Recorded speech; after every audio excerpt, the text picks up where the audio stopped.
Assalamualaikum warahmatullahi wabarakatuh. Apa kabar anak-anak? Semoga kita semuanya baik-baik saja. Ketemu lagi pada pembahasan materi tema 9 menjelajah angkasa luar, subtema 2 benda angkasa luar dan rahasianya.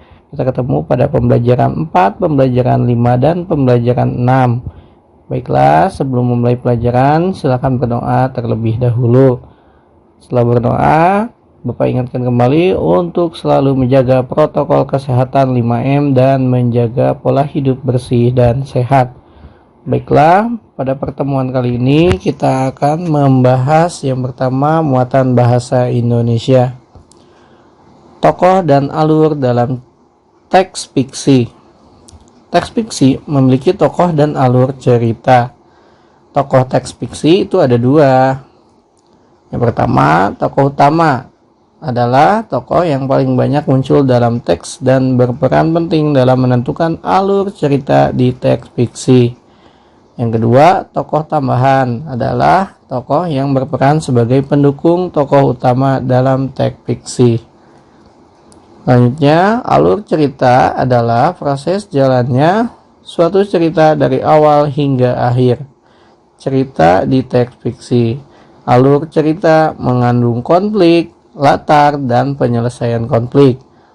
Pesan yang nantinya bermanfaat bagi pembaca. Kemudian selanjutnya menentukan alur cerita dalam teks fiksi.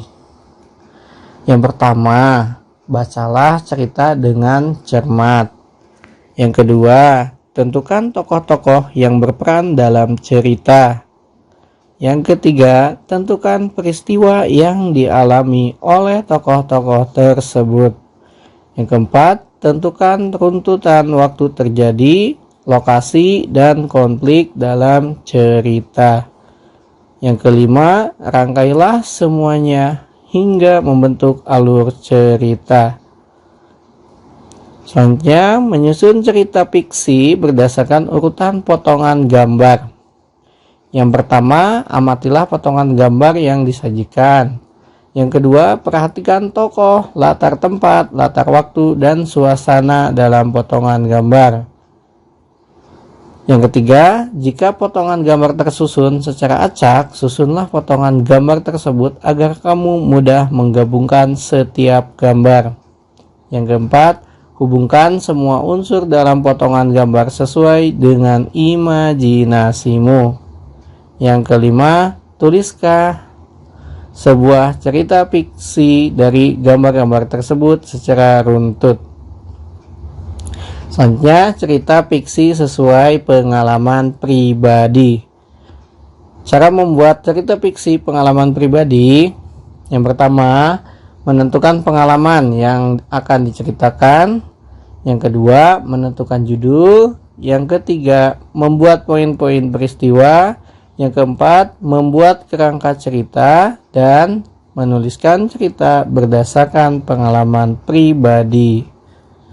Selanjutnya, menuliskan cerita fiksi berdasarkan gambar berseri. 1. Susunlah gambar berseri secara berurutan. Yang kedua, mulailah menuliskan cerita pada gambar pertama dan seterusnya hingga gambar terakhir. Yang ketiga, bacalah kembali cerita yang sudah ditulis. Dan yang keempat, perbaikilah jika ada cerita yang kurang di dalam tulisanmu. Selanjutnya, ketika kamu sudah menyusun gambar, kamu juga dapat membuat gagasan pokok untuk setiap gambar. Kemudian, kamu juga dapat merangkai setiap gagasan pokok menjadi sebuah cerita utuh. Dan bacalah kembali cerita yang telah dibuat. Perbaikilah jika ada kekurangan di dalam cerita tersebut. Selanjutnya kita lanjut ke muatan pelajaran IPS. Kita akan membahas tentang kehidupan masyarakat akibat modernisasi. Modernisasi adalah suatu proses pergeseran sikap dan perilaku masyarakat untuk dapat hidup sesuai dengan tuntutan masa kini. Ciri khas modernisasi adalah perkembangan iptek. Apa itu iptek? Ilmu pengetahuan dan teknologi. Nah, ini contoh modernisasi terhadap perkembangan sosial budaya masyarakat nih. Jadi semuanya berbasis teknologi. Nah, ini juga terhadap perkembangan ekonomi masyarakat, ada mesin ADC. Biasanya Bapak Ibu kalian kalau ke supermarket tidak membawa uang yang banyak juga tidak masalah. Yang terpenting ada kartu kredit atau kartu debit yang dibawa untuk melakukan transaksi pembelian terhadap barang-barang yang dibeli. Kemudian ini salah satu contoh modernisasi terhadap perkembangan pendidikan masyarakat. Seperti yang kita alami saat ini pada saat pandemi COVID, kita belajar dari rumah, kita harus menguasai handphone, menguasai laptop untuk mengerjakan dan belajar soal-soal dan belajar dari rumah, jadi tidak bertatap muka langsung dengan gurunya. Selanjutnya, dampak positif dan negatif modernisasi terhadap kehidupan manusia. Dampak positif modernisasi. Yang pertama, memberikan kemudahan hidup. Yang kedua, menciptakan obat baru untuk berbagai penyakit. Yang ketiga, meningkatkan produksi pangan. Dan yang keempat, terciptanya lapangan kerja yang berbasis teknologi. Selanjutnya, jika ada dampak positif, maka ada dampak negatif juga dari modernisasi. Yang pertama, terjadinya pencemaran lingkungan. Yang kedua, pola hidup konsumtif. Yang ketiga, adanya kesenjangan di bidang sosial dan ekonomi. Dan yang keempat, terkikisnya nilai budaya lokal. Selanjutnya, materi muatan PPKN. Peristiwa sekitar berkaitan dengan upaya peningkatan persatuan dan kesatuan serta pengamalan Pancasila. Persatuan dan kesatuan sangat berperan penting dalam perbedaan yang ada di dalam masyarakat. Nah, cara-caranya bagaimana untuk menjaga persatuan dan kesatuan? Yang pertama, menghormati orang beragama lain yang sedang beribadah. Tentunya kita tahu Indonesia memiliki beberapa agama yang dianut oleh masyarakatnya. Ada Islam, ada Kristen, ada Katolik, ada Hindu, ada Buddha, ada Konghucu juga. Ya. Kemudian yang kedua, menghargai pendapat teman yang berasal dari suku yang berbeda. Ini pun dari Sabang sampai Merauke ada beratus-ratus suku yang ada di Indonesia. Jadi kita harus selalu menghargai pendapat teman yang berasal dari suku yang berbeda. Selanjutnya, tidak mencela atau mengejek teman yang berbicara dengan bahasa atau dialek yang berbeda dengan kita. Jadi kita harus tetap sopan dan santun dalam berbicara kepada setiap orang.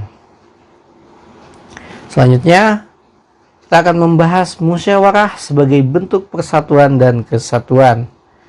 Musyawarah biasa dilakukan saat berdiskusi kelompok. Nah, jika saat pembelajaran tatap muka di sekolah, Bapak Ibu gurunya selalu membuat kelompok belajar. Nah, di sana kalian biasanya bekerja sama dalam menyelesaikan suatu permasalahan yang diberikan oleh gurumu. Namun pada saat pandemi ini juga, Bapak Ibu guru juga pernah memberikan dan membuat kelompok belajar, namun belajarnya tidak tatap muka, jadi kalian membuat grup sendiri dan melakukan diskusi secara jarak jauh melalui panggilan WA atau panggilan video call. Selanjutnya, hal-hal yang perlu dilakukan saat musyawarah. Yang pertama, saling menghargai dan menghormati pendapat semua anggota kelompok. Kemudian yang kedua, menerima hasil keputusan musyawarah. Yang ketiga, menjaga ketertiban selama kegiatan musyawarah. Yang keempat, bersikap adil dan tenggang rasa terhadap sesama anggota. Selanjutnya, hal-hal yang tidak boleh dilakukan saat musyawarah. Yang pertama, mengkritik pendapat orang lain dengan kurang sopan. Yang kedua, mementingkan diri atau kelompok sendiri saja. Yang ketiga, memaksakan kehendak sendiri kepada anggota lain. Dan yang keempat, memotong pembicaraan anggota lain yang sedang melakukan atau mengajukan pendapat. Selanjutnya, usaha meningkatkan persatuan dan kesatuan di sekolah. Yang pertama, menghormati guru. Yang kedua, tidak mengejek teman. Yang ketiga, tidak membeda-bedakan teman. Yang keempat, tidak bertengkar dengan teman. Yang kelima, mematuhi peraturan sekolah. Oke, selanjutnya, manfaatnya dapat tercipta apabila kita menjaga persatuan dan kesatuan di sekolah. Yang pertama, kerukunan dan keharmonisan di sekolah akan tercipta. Kemudian yang kedua, warga sekolah menjadi kompak. Yang ketiga, rasa solidaritas antar teman semakin tinggi dan sekolah dapat menghasilkan prestasi yang bagus. Oke, pada pertemuan terakhir, ayo kita mengerjakan tugas. Di sini Bapak sudah menyiapkan soal yang sesuai dengan video pembelajaran yang barusan kalian simak. Di sini ada 6 soal yang harus kita kerjakan. Yang pertama, tulis dulu ya soalnya. Jelaskan tentang tokoh utama dan tokoh tambahan. Yang kedua, sebutkan 5 cara menentukan alur cerita dalam teks fiksi. Yang ketiga, sebutkan 4 dampak positif modernisasi. Yang keempat, sebutkan 4 dampak negatif modernisasi. Yang kelima, sebutkan 4 hal yang perlu dilakukan saat musyawarah. Dan yang terakhir 6, sebutkan 5 usaha meningkatkan persatuan dan kesatuan di sekolah. Silakan dikerjakan berdasarkan video pembelajaran yang kalian simak. Jangan lupa jawabannya untuk dikirim kepada guru kelas masing-masing. Silakan akhiri pembelajaran ini dengan berdoa. Sampai jumpa pada video pembelajaran selanjutnya. Akhir kata, wassalamualaikum warahmatullahi wabarakatuh.